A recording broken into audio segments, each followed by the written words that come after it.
Σήμερα θα σας παρουσιάσω το κουκλόσπιτο σε μια ιστορία. Ωραία, θα ξεκινήσουμε από εδώ. Ωραία, η Γκάμπη ξυπνάει. Καλημέρα παιδιά, Μπάντι δεν θα ξυπνήσεις. Λίγο ακόμη και μετά. Οκ. Ωχ, δώρο, πάμε! Wow.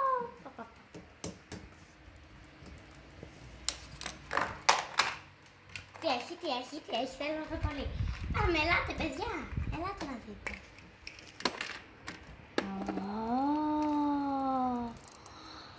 Κοιτάξτε. Σε ποιες γάτες να το δώσω? Να παίξω και μια κάμερα. Cheese. Πείτε τυρί με το 3 να σας βγάλω. 1, 2, 3. Τυρί, cheese. Να παιδιά. Ωραία. DJ Μιαού. Τι θέλεις? Θα ήθελα να παίξουμε με αυτό εδώ και να βγάλουμε φωτογραφίες.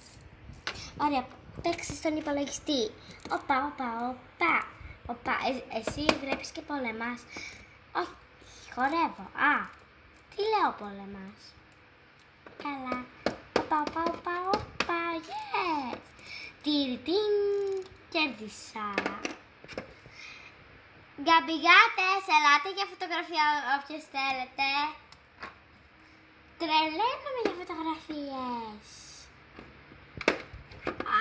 Όλα πέφτω. Πάλι πέφτω. Εγώ θα έρθω. Και εγώ θα έρθω. Και την τζενιά μου. 1, 2, 3. Πείτε.